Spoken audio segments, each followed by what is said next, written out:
Hello Pisces, welcome to your weekly reading.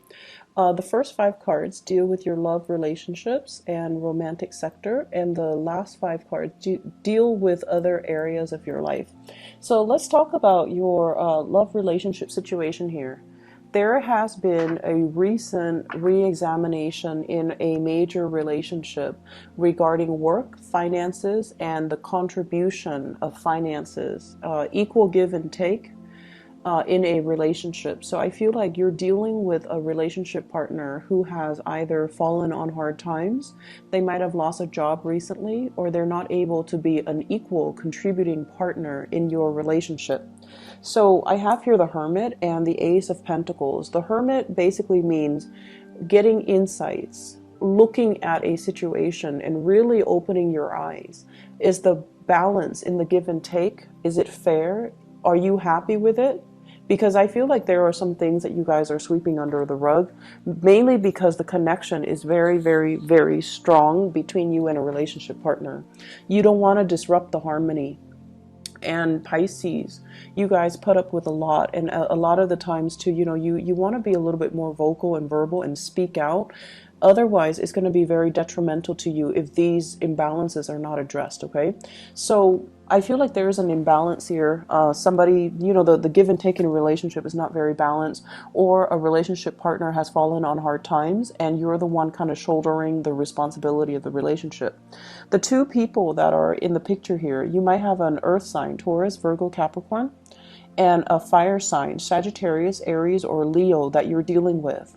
And no matter what, there's very, very strong, the energy is very stable. It's very vibrant between you and them. But I feel almost as if one person is bearing the brunt of the financial responsibilities and the other person is waiting on new jobs, waiting on a breakthrough, waiting on something that might not be entirely practical.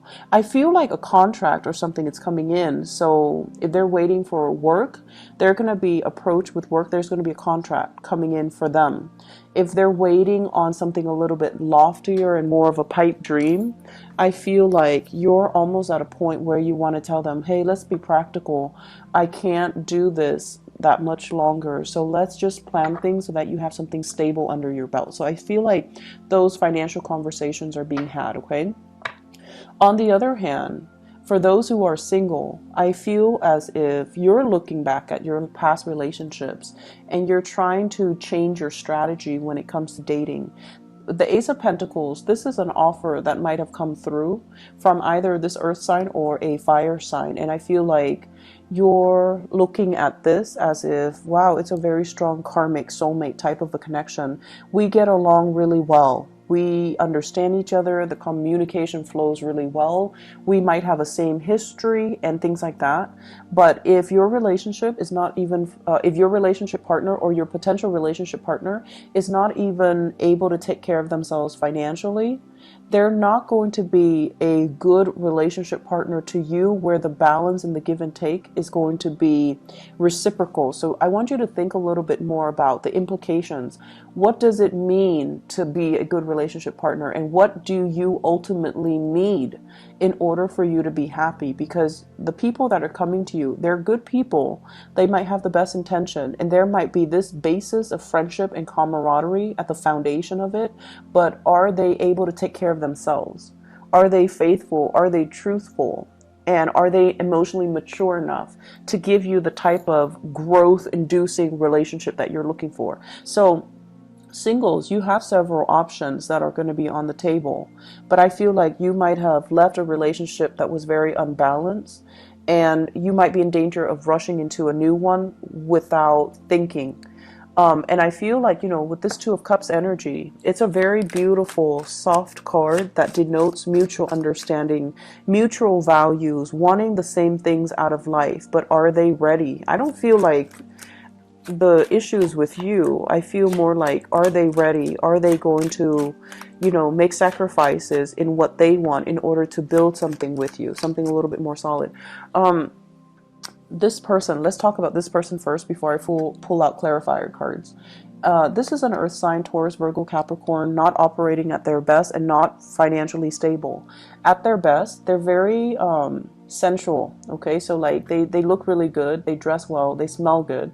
There's a lot of physical attraction as well. They're very nurturing. They might be giving you trinkets and gifts. They send letters. They're very romantic. They might be the types to sing to you, dance with you, or even, you know, sing to you outside your window, like that type of a romantic person. In the reverse, they might not be financially stable, and they're very, very concerned about their finances. Whereas this fire sign person, this is someone who's very athletic, very protective, prone to jealousy. Um, Jealousy doesn't mean love, okay? Let's get that straight. Jealousy, possessiveness, these are toxic energies. And I do feel this is somebody who's a little bit more on the, you know, it's like the alpha male, alpha female. I want attention on me.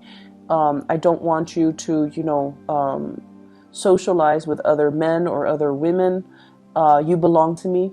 At their best, they're very fun to be with. And they're very protective, and you feel very safe in their presence. But at their worst, there's a lot of jealousy. So be careful about that, okay? So you really want to reassess singles, whether or not this is somebody that is that makes the cut, okay? So I'm going to pull out 2 cards to clarify here. The Two of Cups.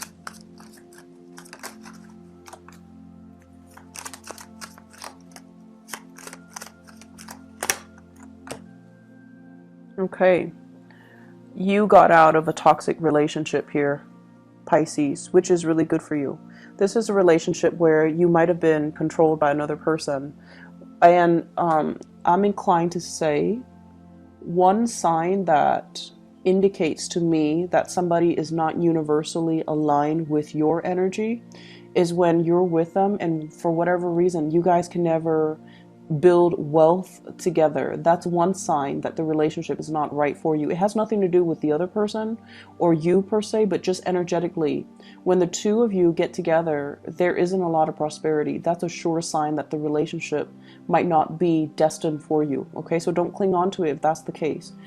I feel like something similar happened in the past where you worked and worked and the other person worked and worked as well. But between the two of you, there's no financial solidity. Like there's no financial growth with the two of you.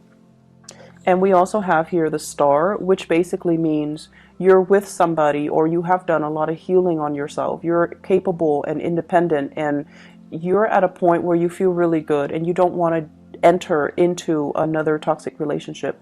Many of you, I feel like you have suitors coming in, but they're saying listen to your higher voice and your higher intuition and find somebody that really inspires you. Find somebody that really, you know, have the same values so that you guys can build the same things, okay? Rather than somebody that makes promises and then at the last minute nothing comes to fruition with that relationship, all right? So you have some good cards here, overcoming past emotional hangups as well as past toxic relationships so that you are at this point here where you're a lot more discerning and you have a lot more insights about what you need to be happy. Other areas of your life, I have a very big pregnancy energy here, the Empress. The Empress is about birth, rejuvenation, and this is a card about release. So some of you might be at the tail end, 3rd trimester, or something in your pregnancy cycle, and there's going to be a family reunion here. So this can indicate like a baby being born.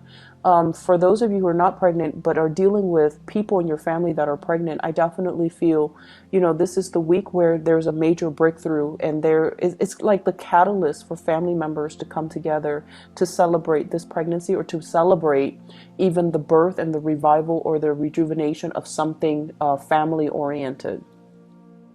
In the work front with the Empress energy, the Empress is somebody who is very capable. It's somebody who kind of works behind the scenes. So I feel like even if you were dealing with a lot of clients, you're still somewhat distant. So you could be talking to a lot of clients over the phone, sending a lot of emails, or, you know, You're doing work where you're not very visible. You're communicating with them from afar, so they might not know what you look like. They might be familiar with your work without knowing what you look like. And because of that, I feel like it gives you that sense of anonymity. It gives you that sense of, and I feel like Pisces people, you guys are very sensitive. So when you have a lot of one-on-one FaceTime with another person, you read their body language, and you might read too much into their body language, and it might make you feel insecure about the work that you do. But this is a card to me that indicates a certain distance between you and other people that you're working with, and so they see you as someone who's very capable. He or she gets their work done. You never have to worry about her. They rarely make mistakes. And so because you're showing up here as the Empress in your field, in your area of work, you might not feel like the work itself is very challenging. So you might be thinking about releasing it and seeking other opportunities. Many of you might have put yourself out there and you're waiting for some feedback. And there's going to be contact and communication. The Judgment card with this Eight of Swords, this is kind of like contact, communication, messages, information coming through. If you are doing some type of tests, aptitude tests, or even interviews and things like that, make sure you do a lot of preliminary rehearsals for the interview prior to going to it. So don't go into it thinking, oh, I'm already at the top of my field, I can wing it. I feel like you need a refresher course, because they're going to ask you things that are very unexpected, okay? And if you are not able to bring your A game, they have other candidates that they're going to immediately look at, so they might quickly rule you out. So just be careful about that, okay? Work contracts, I feel, is coming into the picture as well. And they're saying shifting into new positions, new responsibilities, or a new job that you might not have a firm footing in, but you're going to find your way. So intuitively, you have very strong psychic energy here. It's going to serve you well to rely on your intuition, and to, even in situations where you might not know the answer, kind of sitting down, grounding yourself, and try to walk through the problem. You're going to be able to get a lot of spiritual energy and a lot of psychic energy to help you problem solve in the work front as well. Okay, great energy for you guys. I'm really happy to see this, and I'm happy to see you happy and secure and just feeling really good in your own skin. Okay, so take care of yourself. I'll talk to you guys soon. Bye bye.